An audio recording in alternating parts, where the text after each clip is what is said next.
One of my most anticipated interviews here, I am here with, can you say your name please? Raf Colantonio. Raf Colantonio. Can you give me a little background on who you are for people that might not know? I'm the founder of Arkane Studios. I left in 2017. So when I was there, I was co-creative director with Harvey Smith on Dishonored. And then I was creative director on Prey. All the other games before, I was creative director on Arx Fatalis, on Dark Messiah and My Magic. And then I left in 2017 after Prey. And then after that, I co-founded Arkane Studios.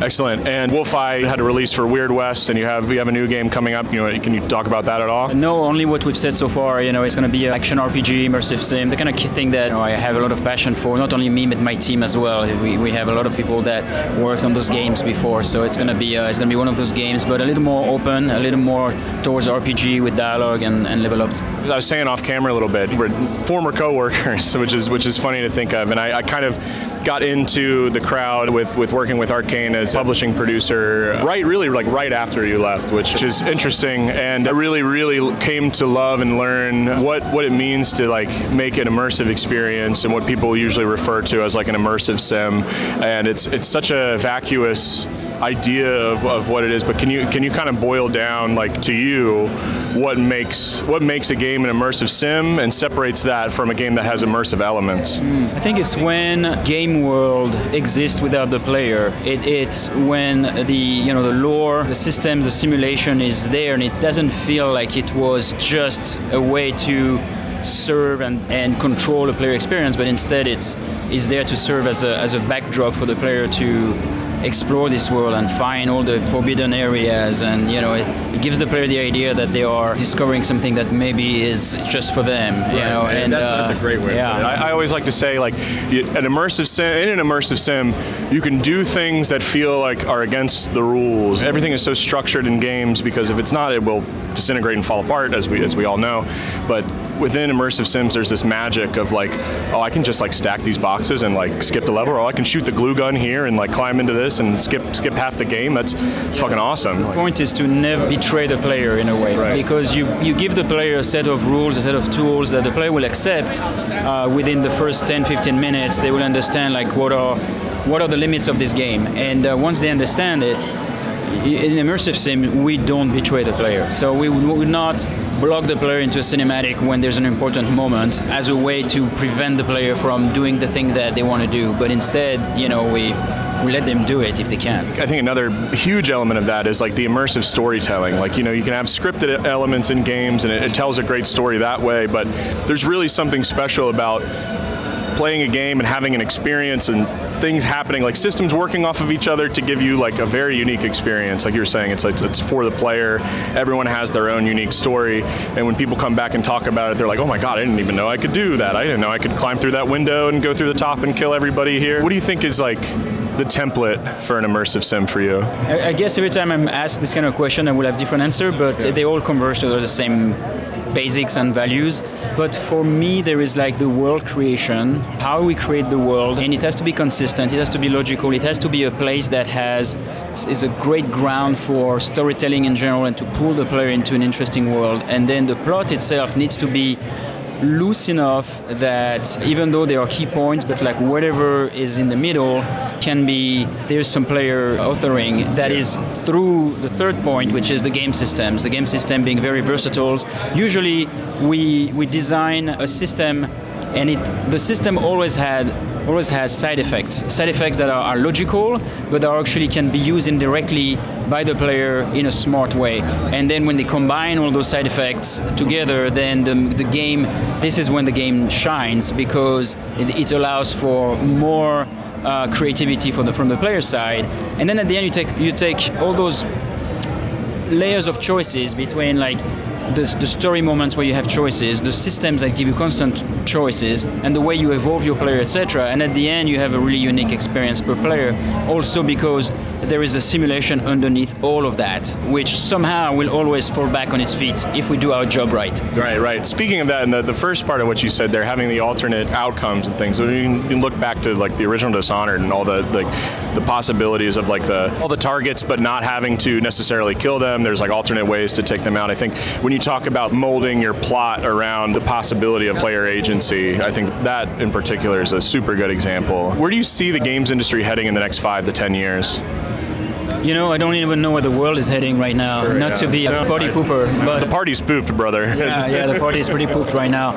I think, like everybody, I worry about AI. I worry about AI not because it's replacing us, but because it's not doing the things that I would like it to do. I would like it to do the tedious tasks that we still have to do, like editing a WAV file and cutting it clean and all these kind of things, or naming automatically files. Like, why does it not do that instead of trying to write a song for us? The thing is, I worry that for now, whether or not it's the end of the world because of AI, it's going to take a while, and during that time, everybody's going to be anxious. It's not just AI, like the fact that content in general is so devalued through all form of buffet systems where you pay and you can play as much as you want, you can listen to as many music as you want, you can watch as many movies as you want.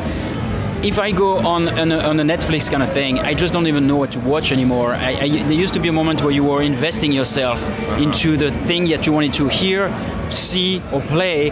Now you just let an algorithm. No, I miss that. Like, speaking of, I was a musician a lifetime ago. Still love playing music, but I would always look at CDs of bands that I like, and I look at the picture and the liner and see what band shirts they were wearing, and kind of like you find your taste through like exploration and really defining what you like and defining your taste. And now it's just everything's just given to us. I'm going to try to give you a more positive answer, because at the end of the day, we love this making games, and we want the industry to turn it around, and all the problems that it's facing now, it hopefully is just a phase, right? So what I hope is that people are going to stop chasing trends, but they're more going to do games for the love of it, like games that matter to the developers no matter what, and that's the only thing we control as developers, is to make the games that resonate with us, that we would love to play. And it's hard to do, and you spend 3, 4, 5 years of your life on it, and in the end you need to be proud of what you do. And so I hope we have a return to those kind of values,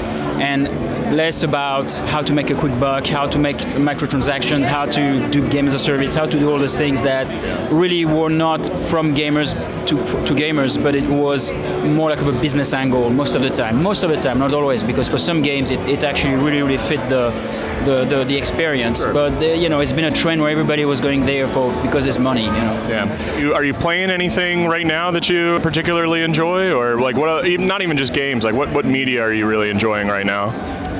Well, I'm a little overwhelmed. There's so much good and so much not so good stuff that it's hard to navigate. I've never been playing many games or listening to many music. I've always been very selective about what I consume always all my life. But as far as games go, I guess the last big game that drew me in was probably Baldur's Gate 3.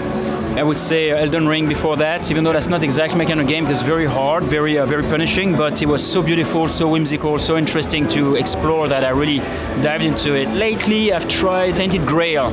I've heard of that, yeah. And eventually, the story did not pull me in so much. The beginning I thought it was really punchy. There was a lot of systems, so I'm interested in this kind of game. So I'll be interested in any kind of game that does that kind of thing. A world with a lot of systems and that have promising on exploration as well. But that's probably the latest one. I finally played Cyberpunk, finished it a few months ago. What advice do you have for up and coming indie developers that would be searching for advice from someone like you that's had such a storied career? It is so hard for me to give advice because I was in a different era, different times, different challenges. I don't think it was easier at my times, but it was hard in a different way. What the constant thing is, though, I would say, and it's probably true in every type of career, is going to be consistent, to be respectful, to be a hard worker, to deliver on time, to be honest in general, and passionate. And I think as long as you do all these things, I mean, of course, talent is helps too. But as long as you do these things, people at some point, it's not luck. At some point, the people recognize what you do, and it will click with whatever it is that you want to do. And video game is not different. Yeah, absolutely. And a little different angle here. As a publisher, as somebody like myself who doesn't create games, for the most part. I mean, I dabble, but my role is supporting the people that make games and to remove all of the things that are not the creative part of making games, to allow that process to be easy and to take the art and kind of, it sounds bad, but it's turn it into a product, because ultimately it's like people have to buy it so you can make your art more. So I try to preserve the integrity of the art for the people I'm working with. What do you think people should look for if they're going for a publishing deal? Like, what kind of things are valuable, in your opinion, to developers from a publisher?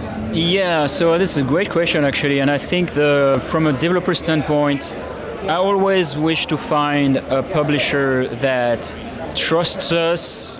I'm not saying like be blind to what we're doing, but it takes time. It's messy. Making games is messy. You don't quite know what you're doing as a game developer until the thing is there, it emerges, right? It's like there's a lot of, at first you just have some ideas, you put things together, and it's sometimes you have to change a story in the middle of the process, and you realize there were mistakes, you need to change it, edit it, change it, etc.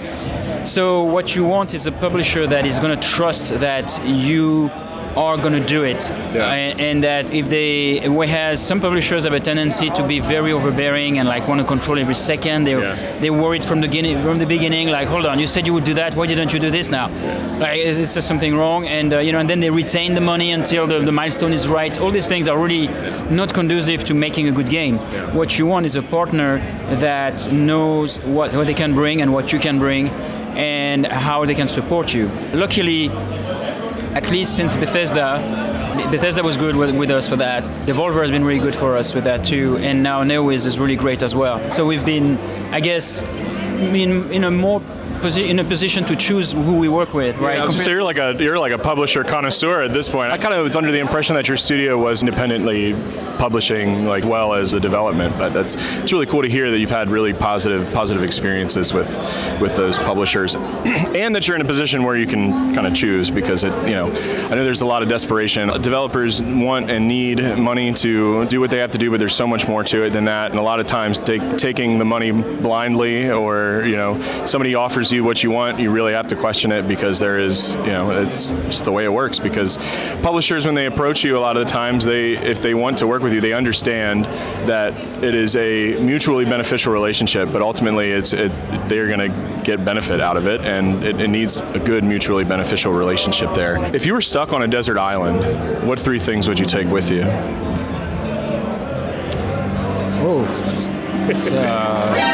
I'm a minimalist, so I don't have much belongings. I have to take some sort of a game system, some sort of computer, whatever, something that, I still like those, which would probably include I need to make music, this is something important to me.